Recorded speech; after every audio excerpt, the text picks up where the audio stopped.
اشرح لي صدري ويسر لي أمري واحلل عقدة من لساني يفقهوا قولي۔ اللہ تعالیٰ کی تعریف، تقدیس، تمجید، اس کی وحدانیت کا اقرار اور اس کی نعمتوں کا اظہار۔ درود و سلام ہو رحمت عالم، نبی مکرم، رسول معظم، شاہ امم، محمد الرسول اللہ صلی اللہ علیہ وسلم کی ذات پر، اور اللہ کی رحمت نازل ہوں صحابہ کرام پر، اہل بیت اطہار پر، ائمہ دین، فقہاء کرام، مجاہدین اسلام اور اولیاء اعظام پر۔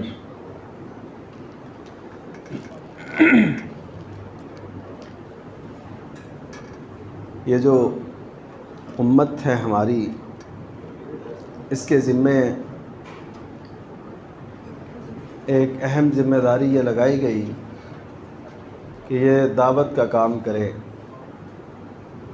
لوگوں کو اسلام کی طرف لے کے آئیں، ان کو دین سے آشنا کریں، اور دعوت جہاں تک پھیل سکتی ہو، جہاں تک بساط ہو، وہاں تک ایسا کرنا چاہیے۔ اس کے دو مقاصد ہیں۔ ایک تو یہ کہ جو شخص دعوت کا کام کرتا ہے وہ اسلام سے آشنائی حاصل کرتا ہے، اس پہ عمل پیرا ہونے کی کوشش کرتا ہے، کیونکہ اس نے لوگوں سے بھی وہ بات کہنی ہے، تو خود اس کو اس کا قائل فاعل ہونا چاہیے۔ دوسرا یہ ہے کہ جیسے روشنی کسی کے پاس ہو، کسی کے پاس خوشبو ہو، مہک ہو، تو وہ آگے پہنچانا چاہتا ہے کہ یہ ہر ایک کو پتہ چلے کہ کس قدر خوبصورت ہے، کس قدر اچھی ہے، کس قدر دیر پا ہے۔ تو اسلام کی جو تعلیمات ہیں وہ اسی خوشبو کی مانند ہیں، جس کو ہر سطح پہ پھیلانا چاہیے، لے جانا چاہیے، اور اس سے اس جہان کا جو نظام ہے، جو ہماری معاشرت ہے، جو ہمارے ممالک ہیں، وہ امن و سکون سے رہ سکتے ہیں۔ اور کسی دین کے اندر، کسی مذہب کے اندر، کسی ازم کے اندر، کسی نظریے کے اندر یہ طاقت نہیں ہے کہ آج کل کے جو چیلنجز ہیں، جو جدید تقاضے ہیں، ان کا مقابلہ کیا جا سکے۔ وہ صرف اور صرف اسلام ہی ہے جو اپنے اندر یہ صلاحیت رکھتا ہے کہ ہر دور کے جتنے بھی اعتراضات ہیں، مشکلات ہیں اور مسائل ہیں، ان کا جواب دے سکے۔ اللہ تعالیٰ نے قرآن مجید کے اندر واضح طور پہ فرمایا کہ وَمَنْ أَحْسَنُ قَوْلًا مِّمَّنْ دَعَا إِلَى اللَّهِ وَعَمِلَ صَالِحًا وَقَالَ إِنَّنِي مِنَ الْمُسْلِمِينَ، کہ اس شخص سے اچھا بات کے اعتبار سے کون ہو سکتا ہے۔ ہمارے ہاں باتوں کی اور ہمارے ہاں جب بھی کسی کی تحسین ہوتی ہے تو اپنے اپنے معیارات ہوتے ہیں۔ کوئی کس کو کسی بنیاد پہ اچھا کہتا ہے، کوئی کہتا ہے کہ یہ بہت اچھا بول سکتا ہے، کوئی کہتا ہے کہ اس میں جرأت بڑی ہے، کوئی کہتا ہے کہ اس میں صلاحیت بہت زیادہ ہے، تو مختلف اس کی حیثیات ہوتی ہیں۔ لیکن رب تعالیٰ کے قرآن نے جو بیان کیا وہ یہ ہے کہ وَمَنْ أَحْسَنُ قَوْلًا مِّمَّنْ دَعَا إِلَى اللَّهِ، کہ اس سے بہتر بات کے اعتبار سے، گفتگو کے اعتبار سے کون ہو سکتا ہے جو لوگوں کو اللہ کی طرف بلائے۔ لوگوں کو اللہ کی طرف بلانا، یہ اس زمانے کے اندر جب لوگ اللہ سے غافل، جب اللہ کو ماننے والے ہی اللہ تعالیٰ کو نہیں مانتے، یاد نہیں کرتے، اس کا ذکر نہیں کرتے، اور اس کے سامنے اپنی التجائیں نہیں رکھتے، دوسروں کو راضی کیا جاتا ہے، دوسروں کے در پہ جھکا جاتا ہے، دوسروں سے امیدیں اور خوف رکھے جاتے ہیں، وہاں پہ ایک اللہ کی طرف بلانا یہ بہت بڑی بات ہے۔ اور پھر اللہ تعالیٰ نے فرمایا دعا الی اللہ وعمل صالحا، اور اس کے اپنے اعمال بھی نیک ہونے چاہیے۔ اللہ کی طرف بلائے، تو اس کے اپنے اعمال بھی بہت اچھے ہونے چاہیے، اور اچھے وہ جو قرآن و سنت کے مطابق ہیں۔ اپنا جو نقطہ نظر ہے، اپنی جو انسان کی سوچ ہے، فکر ہے، وہ پیچھے رہنی چاہیے، اور جو اللہ تعالیٰ نے اتارا ہے اس کو فائق اور برتر ہونا چاہیے، اعلیٰ ہونا چاہیے، اس کو معاشرے کے اندر ایک مقام دینا چاہیے، کیونکہ وہ اللہ نے اتارا ہے۔ اور ساتھ ہی یہ فرمایا وقال اننی من المسلمین، اور ساتھ وہ یہ کہتا ہے کہ میں فرمانبردار ہوں، میں اللہ تعالیٰ کے سامنے اس کا اطاعت گزار ہوں، اس کا فرمانبردار ہوں، میں اسی کی بات مانوں گا، اپنے من کی نہیں مانوں گا، جو معاشرے میں ہوتا ہے اسے نہیں مانوں گا، جو کہا جاتا ہے اسے نہیں، بلکہ جو اللہ تعالیٰ نے اتارا ہے اس کے مطابق میں اس کی فرمانبرداری کروں گا۔ تو یہ شخص وہ ہے جس کو اللہ تعالیٰ نے فرمایا کہ اس سے بہتر قول کے اعتبار سے، گفتگو کے اعتبار سے کون شخص ہو سکتا ہے۔ ہمیں چاہیے کہ ہم اپنی صلاحیتیں، اپنا بہت سا سرمایہ، اپنے وسائل اپنی ان باتوں میں، کاموں میں، اپنے مشغولیات میں صرف کرتے ہیں، تو ان میں سے وہ لمحات بھی اور وہ وسائل بھی ضرور نکالیے جس کی وجہ سے اللہ تعالیٰ کے دین کی دعوت ہر ایک تک پہنچائی جا سکے۔ نبی کریم صلی اللہ علیہ وسلم نے جب مسلمانوں کے باہمی حقوق کی بات کی تو اس پہ ایک شک یہ بھی تھی وَإِذَا اسْتَنصَحَكَ فَانصَحْهُ، جب وہ تجھ سے نصیحت طلب کرے تو اسے نصیحت کر۔ یہ نصیحت طلب کرنا بعض اوقات تو ہوتا ہے بندہ خود کہتا ہے جی مجھے کوئی نصیحت کر دے، اور بعض اوقات کسی کا عمل بتا رہا ہوتا ہے کہ اس کو نصیحت کی ضرورت ہے، وہ اس قدر گئی گزری صورتحال سے دوچار ہوتا ہے کہ بندہ اگر وقت پر اس کی رہنمائی نہ کرے تو ہو سکتا ہے وہ کسی بڑے نقصان میں شامل ہو جائے اور اس کا نقصان ہو جائے۔ اس وجہ سے ہمارا یہ دینی فریضہ ہے، یہ اللہ تعالیٰ کی طرف سے لگائی ہوئی پابندی ہے کہ ہم دوسروں کے خیر خواہ بن جائیں۔ نبی کریم صلی اللہ علیہ وسلم جب بیعت لیتے تھے صحابہ کرام رضی اللہ عنہم سے، تو ان سے اس بات پہ بھی بیعت لیتے تھے وَالنُّصْحُ لِكُلِّ مُسْلِمٍ، کہ ہر مسلمان کی خیر خواہی کی میں بیعت کرتا ہوں۔ میں کہتا ہوں کہ آپ کوئی لمبے چوڑے معاشرتی حقوق اگر نہیں جان سکتے، اگر آپ پوری وہ اسلام کی تعلیمات جو معاشرے پہ فٹ آتی ہیں، جن کو ہمیں کرنا چاہیے، ان سے آشنا نہیں ہو سکتے، تو اس بات کو ہی دیکھ لیں وَالنُّصْحُ لِكُلِّ مُسْلِمٍ، کہ ہر ایک مسلمان کی میں خیر خواہی کروں گا، وہ چاہے دکان پہ ہو، چاہے وہ تاجر ہو، چاہے کاروباری ہو، چاہے ٹیچر ہو، چاہے وہ پروفیسر ہو، چاہے وہ وکیل ہو، چاہے جج ہو، کسی بھی محکمے سے، کسی بھی فیلڈ سے اس کا تعلق ہو، اس کے ذہن میں ایک بات ضرور ہو کہ مجھے مسلمانوں کا خیر خواہ ہونا ہے۔ اور ایک خیر خواہی وہ ہے جو آپ کسی کو عارضی نقصان سے بچا کے بتاتے ہیں کہ جی آپ کا یہ نقصان ہو رہا ہے، مثلاً کسی کا جو ہے نا ہیڈ لائٹ آپ دن کے وقت دیکھتے ہیں وہ جل رہی ہے، تو آپ کہتے ہیں کہ آپ کا یہ بند کر لیں، یہ اچھی بات ہے۔ اسی طرح کسی کی کوئی چیز گر رہی ہو، آپ اسے کہہ دیتے ہیں، یہ سب خیر خواہی میں ہے۔ اس کے پیچھے میرا اور آپ کا ارادہ یہ ہونا چاہیے کہ ہم مسلمانوں کے خیر خواہ ہیں، کسی کا بھی نقصان ہو رہا ہے تو اسے بچانا چاہیے۔ تو یہ وہ نقصان ہے جو عارضی نوعیت کے ہیں،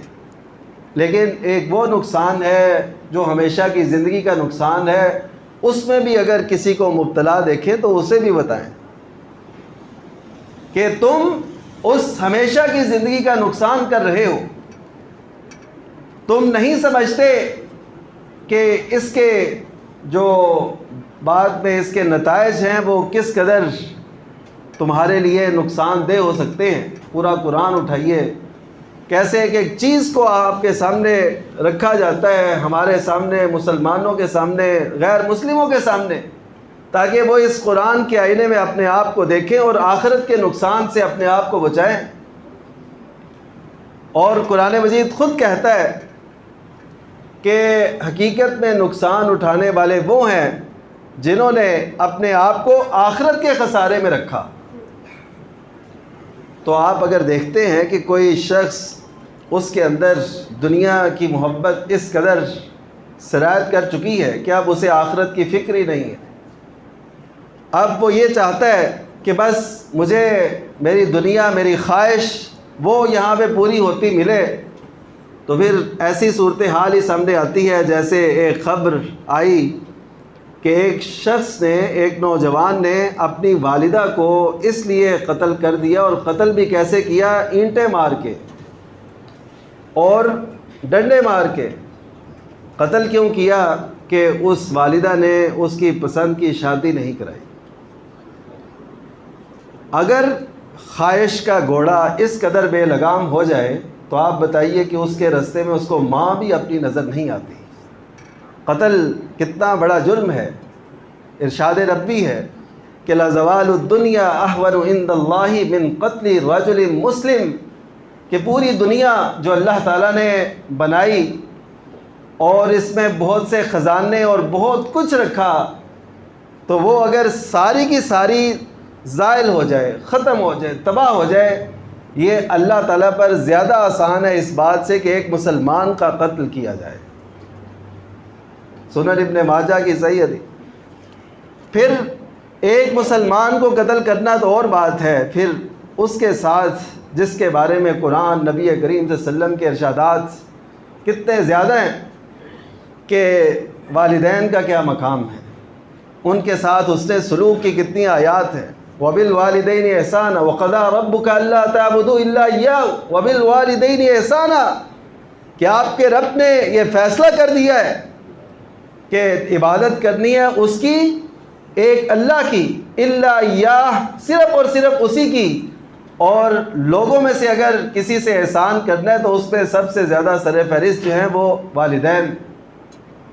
اچھا والدین میں سے پھر ماں کیا زیادہ حسن سلوک کا آپ نے درس دیا کہ ماں کے ساتھ حسن سلوک زیادہ کیا جائے۔ وہ حدیث مشہور ہے، صحیح بخاری کی ہے، مسلم کی ہے کہ من احق بحسن صحابتی، ایک شخص نے عرض کی کہ میری حسن صحبت، رفاقت اور اچھے رویے کا سب سے زیادہ حقدار کون ہے؟ تو آپ نے 3 مرتبہ ماں کا تذکرہ کیا۔ تو اس کو پھر قتل کر دینا کہ اس کی خواہش پوری نہیں ہوئی، اس کا مطلب ہے کہ ہمیں بہت زیادہ ضرورت ہے کہ ہم ہر ایک کی خیر خواہی کریں، جس حد تک ہو سکتی ہے کریں، جہاں تک ہمارا بس چلتا ہے کریں۔ نبی کریم صلی اللہ علیہ وسلم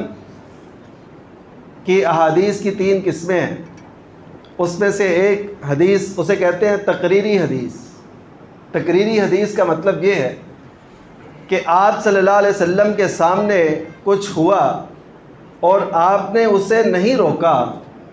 تو آپ کا نہ روکنا بھی حدیث بن گئی۔ عہد نبی میں کوئی کام ہوا اور آپ نے منع نہیں فرمایا تو وہ تقریری حدیث بن گئی۔ تو تقریری حدیث ہمیں بتاتی ہے کہ کوئی بھی مسلمان ایسا نہ ہو کہ اس کے سامنے کوئی غلطی ہو رہی ہو اور وہ خاموشی سے بیٹھا رہے، چپ کرے، نہیں، کم سے کم درجہ جو آپ اس حدیث مبارکہ میں سنتے ہیں کہ من رعا منکم منکرا فلیغیرہ بیدہ، کہ جو بھی منکر کو دیکھے، منکر بری بات، وہ بات جو شریعت نے جس کو برا قرار دیا ہے، چاہے وہ اچھے کے نام پہ ہو رہی ہو۔ یہ حدیث ابو سعید خدری رضی اللہ تعالیٰ عنہ نے اس وقت سنائی تھی۔ یہ جو مشہور حدیث ہے نا، اس کا پس منظر آپ کے سامنے رکھوں، آپ کو یاد رہے گا، آپ اس حدیث کو جب بھی سنیں گے آپ کے ذہن میں وہ بات آئے گی۔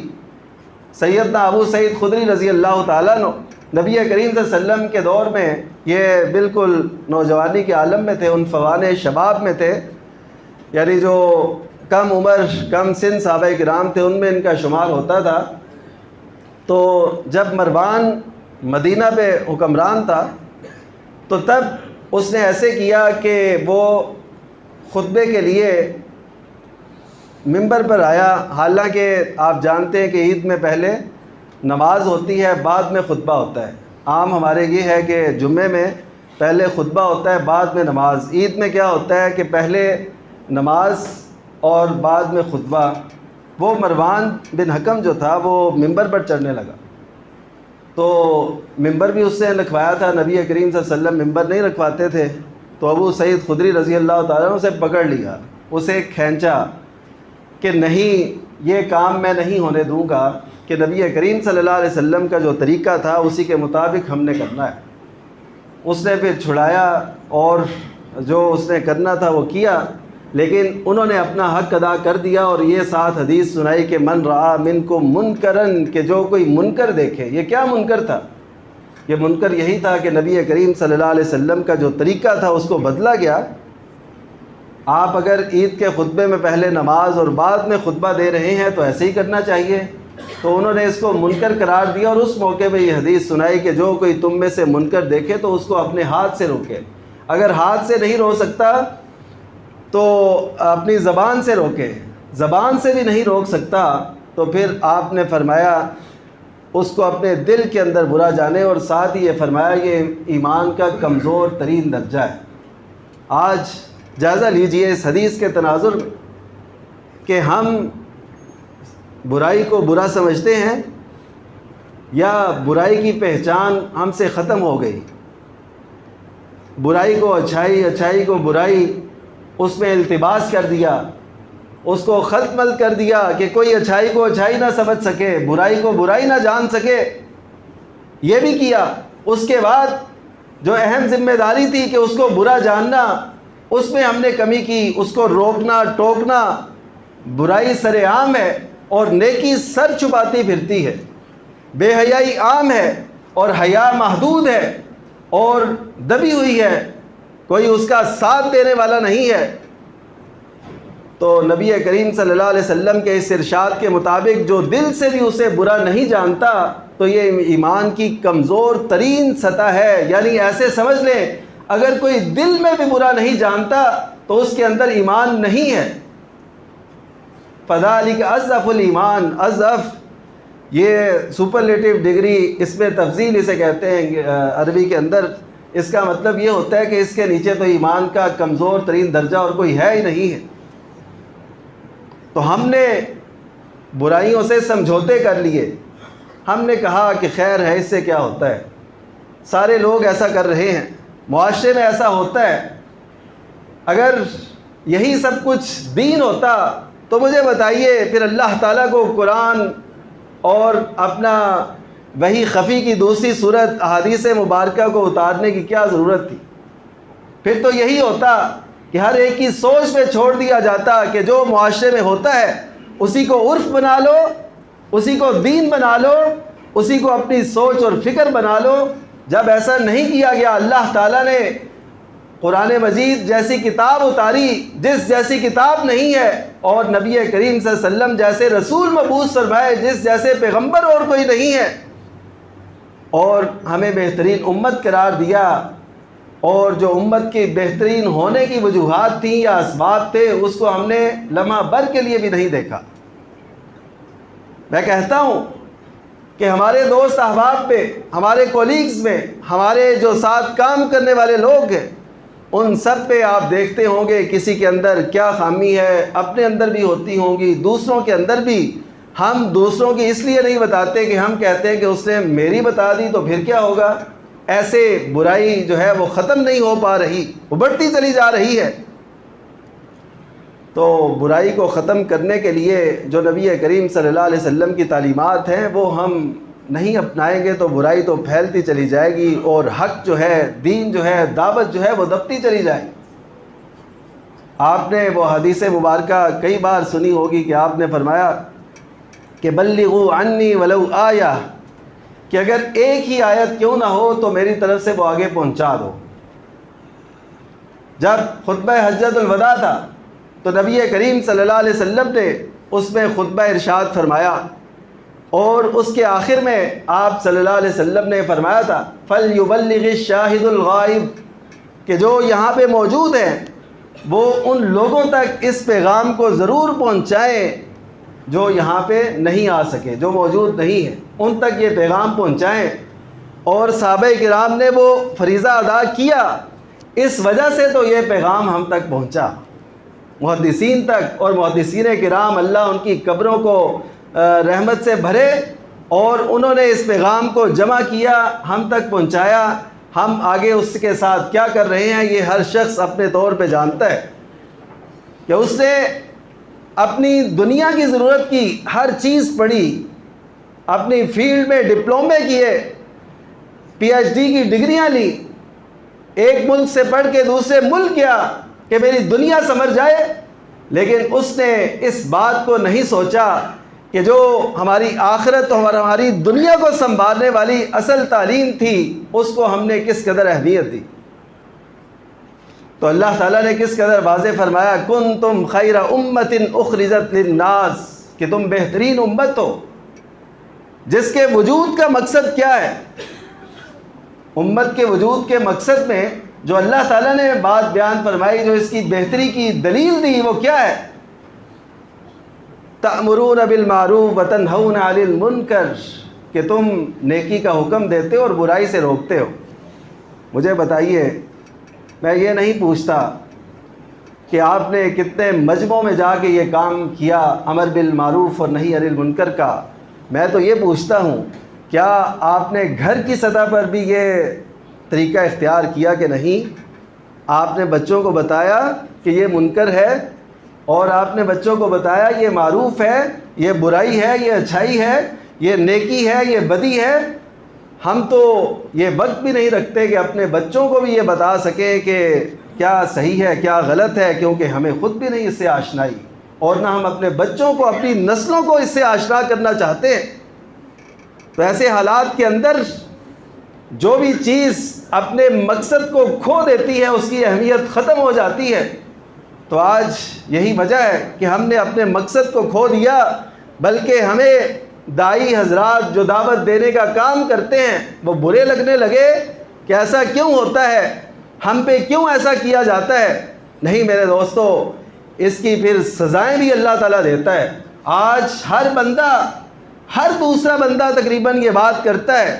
میں اللہ کو پکارتا ہوں، میری دعائیں نہیں سنی جاتی، جو میں چاہتا ہوں وہ ہوتا نہیں ہے، قسم پرسی کے عالم میں کوئی پوچھنے والا نہیں ہے، بے روزگاری ہے، پریشانی ہے، کئی جادو جنات، آسیب اور ایسی چیزیں۔ کوئی کہتا ہے میں نے درود شریف اتنا پڑھا، کوئی کہتا ہے میں نے اتنی دعائیں کی۔ درود شریف کی تو یہ بات ہے، نبی کریم صلی اللہ علیہ وسلم کے ارشاد کے مطابق کوئی ایک دفعہ درود بھیجتا ہے نبی کریم صلی اللہ علیہ وسلم پر تو اللہ تعالیٰ 10 رحمتیں اس پہ بھیجتا ہے۔ تو وہ درود شریف پڑھ پڑھ کے لوگ اتنے ہزار دفعہ درود پڑھا، اتنی دفعہ دعائیں کی، یہ کیا، وہ قبول نہیں ہو رہی۔ وہ کیوں نہیں ہو رہی؟ اس کا جواب حدیث مبارکہ سے لیجیے۔ نبی کریم صلی اللہ علیہ وسلم نے فرمایا، سیدنا حذیفہ بن یمان رضی اللہ تعالیٰ عنہ اس حدیث کے راوی ہیں، آپ کا ارشاد گرامی ہے صلی اللہ علیہ وسلم، آپ نے فرمایا کہ لَتَأْمُرُنَّ بِالْمَعْرُوفِ وَلَتَنْهَوُنَّ عَنِ الْمُنكَرِ، کہ ضرور تم نیکی کا حکم دو گے اور برائی سے اپنے روکو گے۔ معاشرے کے اندر برائی سے روکنا، نیکی کا حکم دینا، یہ کام تم ضرور کرو گے۔ اگر تم نے ایسا نہ کیا تو اللہ تعالیٰ تم پہ عقاب نازل کرے گا۔ عقاب کا مطلب ایک تو ہوتی ہے نا ویسے سزا، عقاب اس سزا کو کہتے ہیں جو کسی کے نتیجے میں ملے، جو آخر میں سزا ملتی ہے۔ یعنی آپ کام کرتے رہیں گے، وہ ہوتا رہے گا، لیکن اس کی سزا آپ کو آخر میں ملے گی، اسے کہتے ہیں عقاب، ایسی سزا کو۔ تو اللہ تعالیٰ عقاب دے گا۔ پھر نبی کریم صلی اللہ علیہ وسلم نے فرمایا وہ عقاب کی صورت کیا ہے؟ لَتَدْعُونَهُ لا يُسْتَجَابُ لَكُمْ، تم اللہ تعالیٰ کو پکارتے رہو گے اور تمہاری دعائیں قبول نہیں ہوں گی۔ یہ کیوں ہے کہ ہم نے نہی عن المنکر نہیں کیا، ہم نے امر بالمعروف نہیں کیا۔ حالانکہ آج جو ذرائع ہمارے پاس موجود ہیں، آپ ذرا قدیم دور میں جائیے کہ وہ اہل علم، وہ دعوت کا کام کرنے والے جو پیدل چل چل کے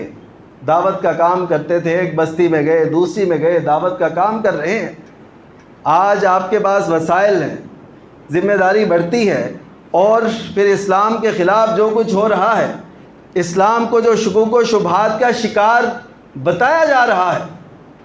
ابھی کی بات ہے، میں جب آ رہا تھا ایک میسج آیا، ایک پوچھنے والی خاتون وہ پوچھ رہی تھی کہ میں نے کہا کہ یہ حدیث بخاری شریف میں موجود ہے۔ وہ کہتا ہے جی، جو جس سے بات چیت اس کی چل رہی تھی، وہ کہتا ہے کہ بخاری مسلم یہ کون سی حدیث کی کتابیں ہیں، یہ ان کی کچھ حیثیت کیا ہے، یہ کیا ہے؟ یہ وہ شکوک و شبہات ہیں جو ہمارے ذہنوں میں بٹھائے جاتے ہیں، اور جس کی وجہ سے آج حدیثوں سے اعتبار اٹھایا جا رہا ہے، آیات سے اس کی تفاسیر من مانی وہ کی جا رہی ہیں۔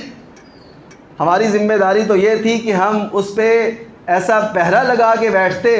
کہ کسی کو یہ جرت نہ ہوتی وہ قرآن، سنت اور نبی کریم صلی اللہ علیہ وسلم کی تعلیمات کے خلاف ایک حرف بھی کہہ سکے۔ لیکن آج اس معاشرے کے اندر جس کے منہ میں جو آتا ہے وہ کہہ رہا ہے، اور اسے کوئی روکنے ٹوکنے والا اور آخرت کا بالکل بھی ڈر نہیں ہے، وہ کتنی بڑی باتیں کہہ رہا ہے۔ میں کہتا ہوں آج ہمارے اس معاشرے کے اندر، اچھا وہی حدیث جو میں حذیفہ بن یمان رضی اللہ تعالیٰ عنہ کی سنا رہا تھا، اس میں انہوں نے یہ بات بھی کہی کہ تم اپنی مجلس میں، یہ کون؟ حذیفہ بن یمان رضی اللہ تعالیٰ عنہ، اور ان کا اور عہد نبوی کا دور کتنا فرق ہوگا؟ تو وہ کہتے ہیں کہ تم اپنی مجالس میں ایسی باتیں کہہ جاتے ہو کہ ہم عہد نبوی میں جب ہم نبی کریم صلی اللہ علیہ وسلم کے پاس ہوتے تھے تو اسے نفاق شمار کرتے تھے۔ جب اس دور کے اندر اتنا فرق آ گیا تھا، تو آج کے دور کا کیا حساب ہے اور کیا حیثیت ہے، اور کیا ہم باتیں کرتے ہیں اور کیا ہمارے، اور یقین کیجئے میں یہ کہتا ہوں، آپ اسلام کے متعلق، آپ قرآن مجید کی تعلیمات کے متعلق، نبی کریم صلی اللہ علیہ وسلم کی پیاری سنتوں کے متعلق کبھی بھی ذہن کے اندر کوئی ایسا تصور نہ رکھیں کہ یہ پتہ نہیں یہ اس دور میں تھیں۔ یہ بتایا جاتا ہے، پڑھایا جاتا ہے، بڑے بڑے نامور دانشور وہ ایسی باتیں آگے کہہ رہے ہوتے ہیں، تو ان میں ہمیں یہ یاد رکھنا چاہیے کہ کوئی ایسی بات نہ کہتے ہیں کہ ہمارا ایمان بھی لٹ جائے۔ یقین کیجئے یہ کوئی بعید نہیں ہے، جس طرح کا ماحول چل رہا ہے اس میں لوگ اتنی بڑی بڑی باتیں بیٹھے بیٹھے کہہ دیتے ہیں کہ تصور بھی نہیں کیا جا سکتا قرآن کے متعلق، حدیث کے متعلق، نبی کریم صلی اللہ علیہ وسلم کے ارشادات کے متعلق۔ نہ اس کو سمجھا، نہ اس کو پڑھا، نہ دیکھا، بس کسی سے بات سنی اور اس کو نشر کرنا شروع کر دیا، یا اس کے مطابق اپنا ذہن بنا لیا۔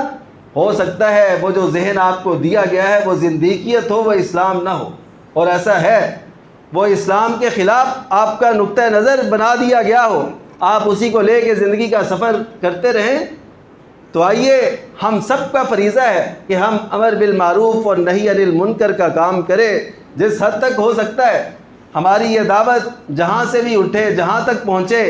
اور نبی کریم صلی اللہ علیہ وسلم کے ارشاد کے مطابق کہ آخری وقت میں، یعنی اللہ تعالیٰ اسلام کی دعوت کو ہر کچے اور پکے گھر کے اندر ضرور پہنچائے گا، ضرور پہنچے گی یہ دعوت۔ ہوگا کیا؟ یا تو لوگ عزت سے اسلام کی دعوت کو قبول کر لیں گے، یا ذلت سے اس کا انکار کر دیں گے۔ تو ہمیں بھی چاہیے کہ ہم بھی اس دعوت کے کام کو آگے لے کے چلیں جہاں تک بس چلتا ہے۔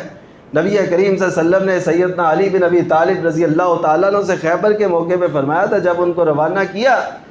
کہ تم سب سے پہلے جا کے ان کو دعوت دینا، دعوت جہاد میں بھی دعوت پہلے، دعوت دینا، اور ان سے اگر تمہاری وجہ سے ایک شخص بھی مسلمان ہو جاتا ہے، ہدایت پا جاتا ہے، تو تمہارے لیے سرخ اونٹوں سے بہتر ہے۔ تو ہم نے اس کے لیے کیا کاوش کی کہ ہماری وجہ سے بھی کوئی مسلمان ہو؟ ہم تو مسلمانوں کو کافر اور مسلمانوں کو غلط اور گمراہ کہنے کے لیے بیٹھے ہیں تیار۔ تو اللہ تعالیٰ ہمارے حال پہ رحم فرمائے، ہم ہر ایک مسلمان کی خیر خواہی کا جذبہ اپنے اندر رکھیں، انسانیت کی خیر خواہی کا، بھلائی کا، انہیں دعوت دینے کا، جہاں بس چلتے۔ ہم تو ہمارے ہاں جو کام کرنے والے لوگ ہوتے ہیں جو غیر مسلم ہیں، ان کو کبھی دعوت نہیں دیتے، اس سے کبھی یہ نہیں کہا یار تم 20 سال سے ہمارے گھر آ رہے ہو، یا ایسا کرتے ہو، یا ہمارے گلی محلے میں ہو، یہ اسلام ہے اور یہ اس کی دعوت ہے، کیوں نہیں ہم دیتے؟ ہمیں پتہ ہے اس نے آگے سے سوال کر دیا تو ہمیں خود بھی اس کا پتہ نہیں ہوگا کہ اسلام ہے کیا۔ تو اس وجہ سے آئیے دین کی دعوت کو عام کیجئے، پھیلائیے اپنی سطح تک، اور جہاں تک ہو سکتا ہے اللہ تعالیٰ ہمیں ان لوگوں میں سے شمار کر لے جن کے متعلق اللہ نے فرمایا کہ اس سے بہتر بات کس کی ہو سکتی ہے جو لوگوں کو اللہ کی طرف بلائے۔ اللہ ایسے لوگوں میں ہمیں شامل فرما لے۔ وآخر دعوانا الحمدللہ رب العالمین۔ اشرح لي صدري ويسر لي أمري واحلل عقدة من لساني يفقه قولي